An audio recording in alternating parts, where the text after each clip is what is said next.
जय श्री कृष्ण। वैशाख मास महात्म्य कथा अध्याय 1। यह सुनने से पहले हमारे चैनल को लाइक शेयर सब्सक्राइब जरूर करें। तो चलिए जानते हैं। मनुष्य में श्रेष्ठ नर और नारायण को नमस्कार कर और देवी सरस्वती तथा व्यास जी को प्रणाम कर उनकी जय बोलता हूँ। सूत जी बोले, परम श्रेष्ठी ब्रह्मा के पुत्र नारद जी से राजा अम्बरीश ने पवित्र वैशाख मास का महत्व पूछा। राजा अम्बरीश बोले, हे ब्राह्मण, जो संपूर्ण महीनों के महत्व वर्णन किए वह मैंने अच्छी तरह से सुने हैं।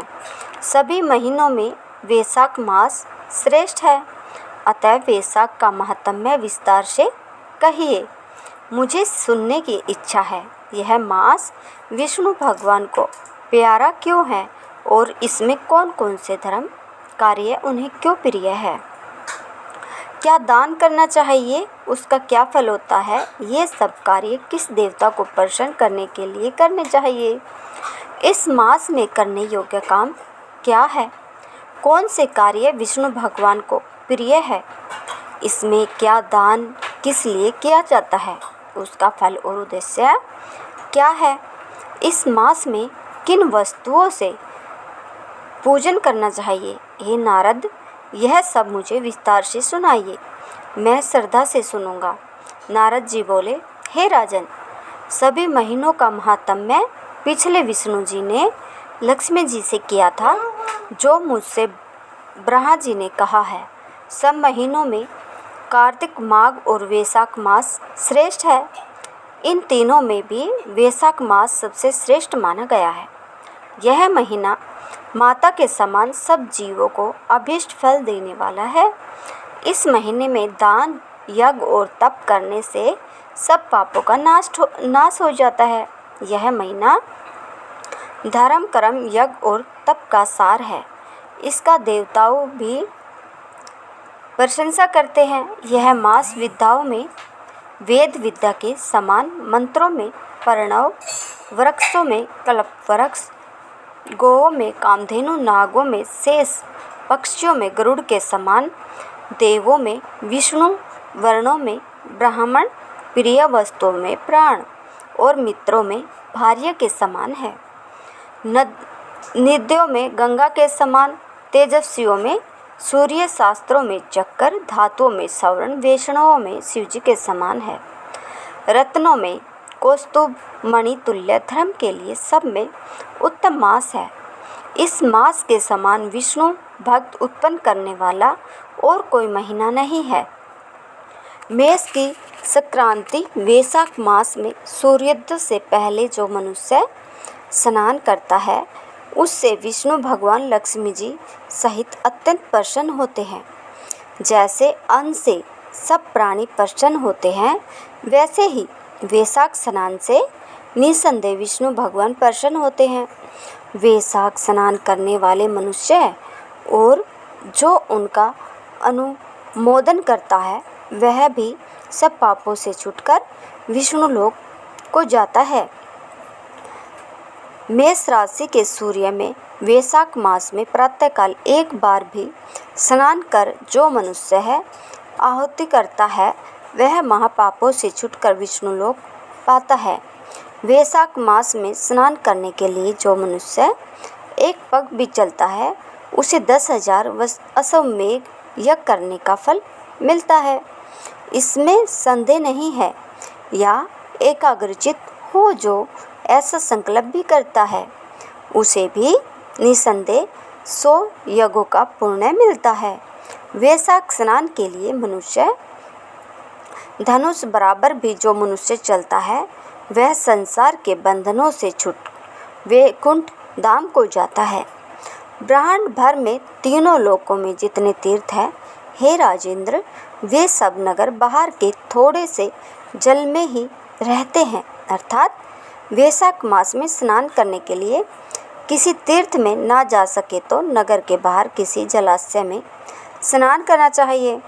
यम की आज्ञा से शास्त्रों में लिखे पाप उसी समय गरजते हैं जब मनुष्य वैशाख स्नान नहीं करता है। हे राजन, विष्णु भगवान की आज्ञा से वैशाख मास में तीर्थों दे के अधिष्ठाता देवता सूर्योदय से घड़ी तक जल के बाहर मनुष्य के हित के लिए ठहरते हैं। हे राजेंद्र, उस समय तक भी जो लोग स्नान के लिए नहीं आते हैं वे उनको दारुण शाप दे अपने स्थान को चले जाते हैं, इसलिए वैशाख स्नान अवश्य करना चाहिए। नारद जी बोले, हे राजन, वैशाख के समान कोई महीना नहीं है, सतयुग के समान दूसरा युग नहीं है, वेद के समान शास्त्र नहीं है, जल दान के समान दूसरा दान नहीं है और भार्या के समान दूसरा सुख नहीं है। खेती जैसा कोई धन नहीं है और जीवन के समान कोई लाभ नहीं है। उपवास जैसा दूसरा तप नहीं, दान जैसा सुख और दया के समान दूसरा धर्म तथा नेत्रों के समान कोई ज्योति नहीं है। भोजन के समान कोई तृप्ति, खेती के समान कोई व्यापार, धर्म के समान कोई हितकारी मित्र नहीं है और सत्य के समान कोई यश नहीं है, कोई यश नहीं है। आरोग्य समान कोई हर्ष, केशव के समान कोई रक्षक, माधव के तुल्य संसार में कोई पवित्र नहीं है। ऐसा परमोत्तम वैशाख पोष से सैया भगवान को सदा प्यारा है। भगवान के प्यार इस महीना को जो लोग बिन व्रत व्यतीत करते हैं वह संपूर्ण धर्मों से बहिष्कृत होकर शीघ्र ही पशु योनि पाते हैं। जो मनुष्य बिना व्रत किए इस मास को खो देते हैं उनका कुआं बनवाना, बावड़ी बनवाना, बगीचा लगवाना आदि जितने धर्म है वे सब व्यर्थ ही है, उनका कुछ फल नहीं होता है। जो मनुष्य नियम पूर्वक वैशाख मास में भोजन करते हैं वे अवश्य ही विष्णु भगवान की सायुज्य मुक्ति को प्राप्त होते हैं। इसमें कोई संदेह नहीं है, इसमें संदेह नहीं है। संसार में अनेक प्रकार के दान और व्रत है, परंतु उनके करने से शरीर को अत्यंत परिश्रम होता है। उनसे संसार में बराबर जन्म लेना पड़ता है, बार बार जन्म लेना पड़ता है। परंतु वैशाख मास में केवल स्नान कर लेने से ही प्राणी आवागमन से छूट जाता है।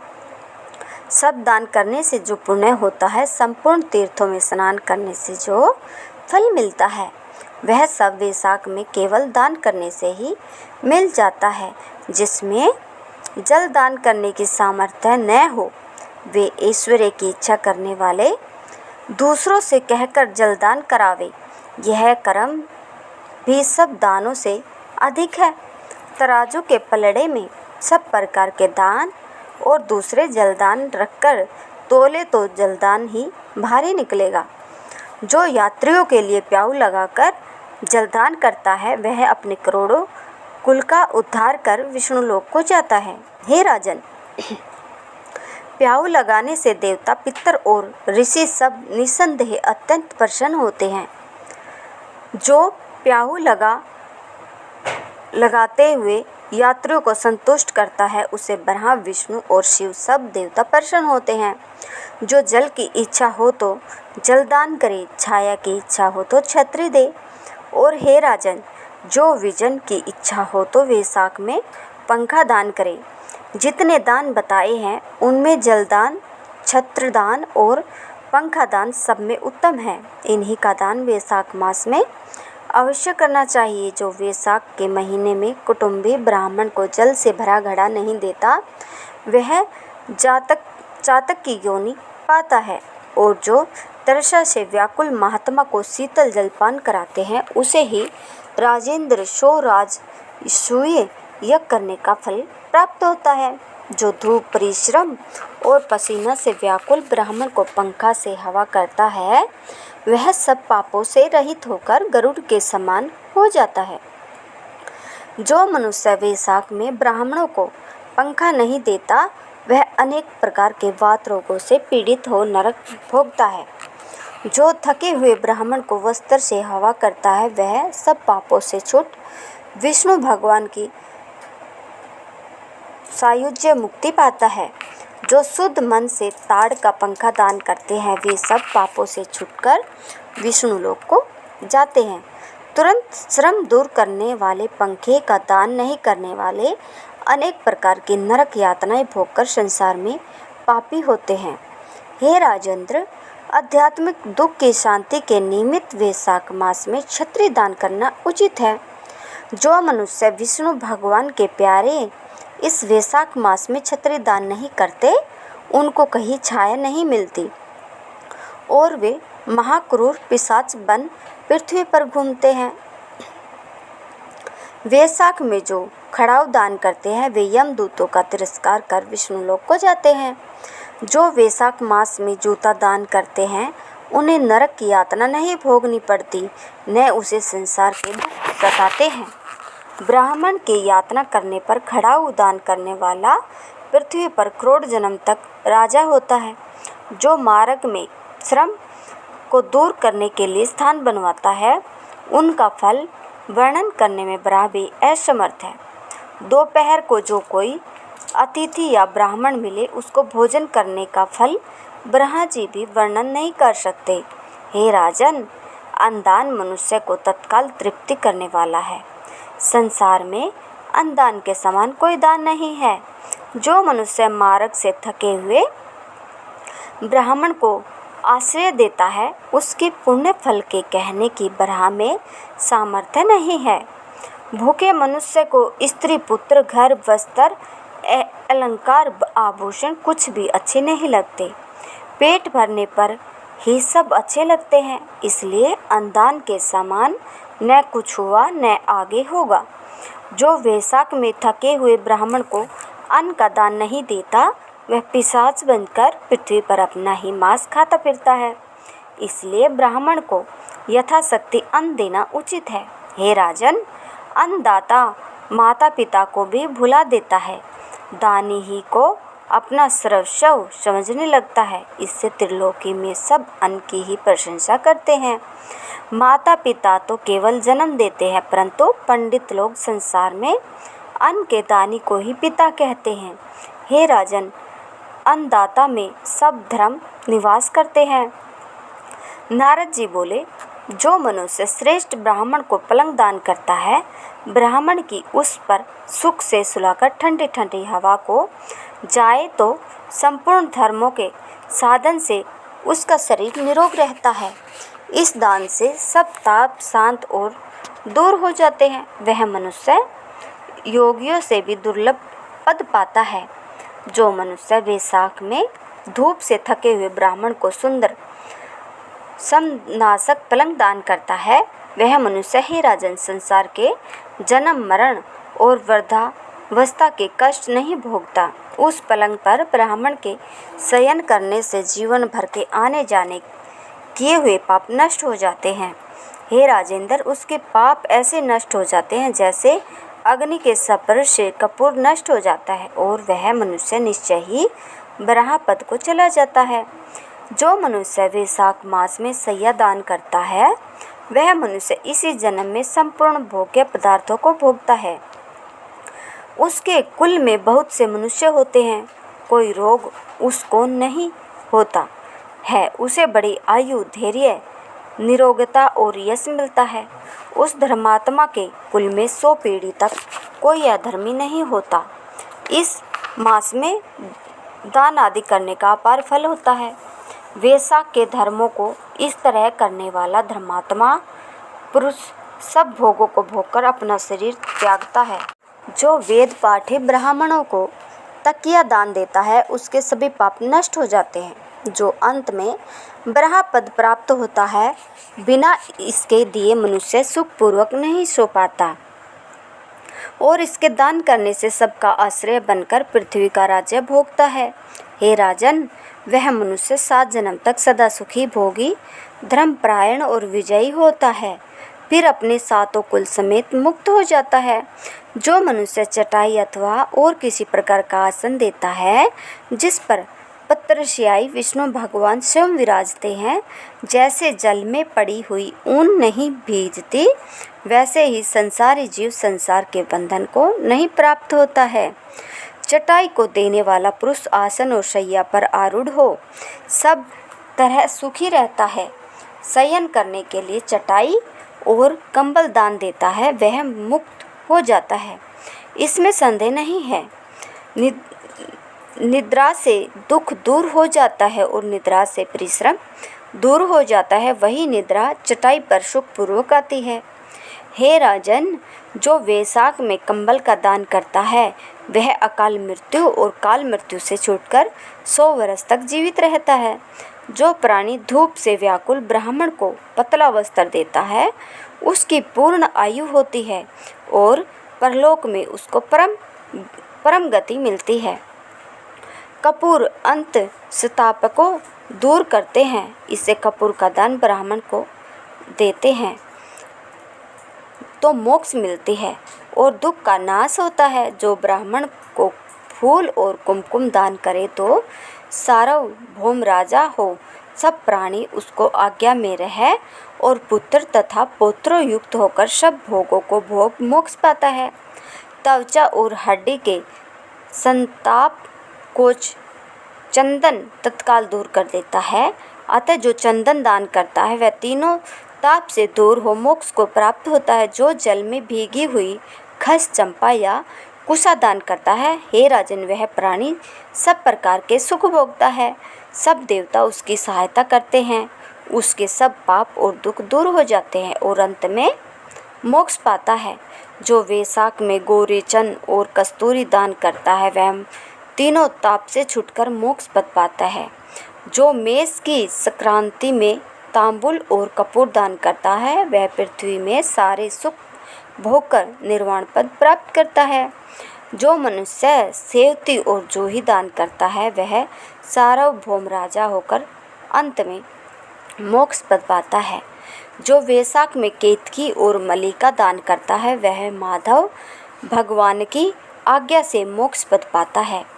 जो मनुष्य ब्राह्मण को सुपारी और अन्य सुगंधित द्रव्यों का दान देता है, हे राजन, जो नारियल दान करता है उसके पुण्य के फल चित्त लगाकर सुनो। वह 7 जन्म तक ब्राह्मण के घर जन्म लेता है और धनवान तथा वेद पाठी होता है। फिर वह 7 कुल समेत विष्णु लोक को जाता है। हे राजन, जो प्राणी विश्राम मंडप बना ब्राह्मण को देता है उसके पुण्य के फल को कहने की मेरी सामर्थ्य नहीं है। जो मनुष्य छाया मंडप बनवाकर भीतर बालू बिछा देता है और उसमें प्याऊ लगा देता है वह स्वर्गलोक का स्वामी होता है। जो मनुष्य मार्ग में बाग बगीचा, तड़ाग, कुआं, झोपड़ी बनवाता है वह बड़ा धर्मात्मा है, उसका पुत्र है, संतान प्रकार की है। इन 7 में जो एक भी नहीं करता वह मनुष्य स्वर्ग को नहीं जाता। उत्तम शास्त्रों का सुनना, तीर्थ यात्रा, सत्संग, जलदान, अन्नदान, पीपल का पेड़ लगाना और पुत्र होना, ये 7 प्रकार के संतान वेद वेताओं ने कही है। अन्य सैकड़ों धर्म करने पर भी मनुष्य को संतान नहीं मिलती, इसलिए संतान की इच्छा करने वालों को इनमें से एक कर्म अवश्य करना चाहिए। पशु, पक्षी, मृग और वृक्षों को विस्वर्ग सुख नहीं मिलता, फिर मनुष्यों का तो कहना ही क्या है। जो मनुष्य सुपारी, नागबली, कपूर और अगर सिहत पान दान करता है वह निश्चय ही शारीरिक पापों से मुक्त हो जाता है तथा यश, धैर्य और लक्ष्मी प्राप्त करता है। रोगी रोग से छूट जाता है और निरोगी मोक्ष को पाता है। जो वैशाख में तापनाशक छाछ का दान करता है वह विद्वान और धनवान होता है, इसमें संदेह नहीं है, क्योंकि गर्मी की ऋतु में तक के समान कोई दान नहीं है। इसलिए मारक के कारण थके हुए ब्राह्मण को छाछ का दान करे। जो मनुष्य नींबू का रस और नमक डालकर अरुचि नाशक छाछ का दान करता है वह मोक्ष पाता है। जो गर्मी से व्याकुल ब्राह्मण को दही की लस्सी पिलाता है, हे राजन, उनके पुण्य का फल कहने को मुझ में सामर्थ्य नहीं है। जो वैशाख महीने में अच्छे चावल दान करता है उसकी बड़ी आयु होती है और वह सब यज्ञों के फल पाता है। जो तेज रूप गो का घी दान कर देता है वह अश्वमेध को प्राप्त कर विष्णु भगवान के आनंद पाता है। जो मेष संक्रांति में ककड़ी और गुड़ दान करता है वह संपूर्ण पापों से छूटकर श्वेत द्वीप को चलाए जाए। जो मनुष्य दिन के ताप की शांति निमित्त ईखा का दान करे उसका अनंत पुण्य होता है। जो सायकाल सम के शांति के लिए पने का दान करे वह संपूर्ण पापों से छूटकर विष्णु की सायुज्यता को प्राप्त होता है। जो सायकाल समय ब्राह्मणों को फल और पान दान करे उस दान से पितरों को निश्चय सुधा पान मिलता है। जो वैशाख महीने में पके आम के फल और पन्ने का दान है उसके सब पाप निश्चय ही दूर हो जाते हैं। वैशाख महीना की अमावस्या को पेय से भरे घड़े का दान करने से 100 गाय श्राद्ध कर लिया इसमें संदेह नहीं है। वैशाख की अमावस्या को कस्तूरी, कपूर, मिलभका, खस आदि वस्तुओं से युक्त जल कुंभ का दान जो पितरों के लिए करता है उसके 96 श्राद्ध करने का पुण्य निसंदेह होता है। अगर आपको हमारी यह कहानी पसंद आई हो तो हमारे चैनल को लाइक शेयर सब्सक्राइब ज़रूर करें।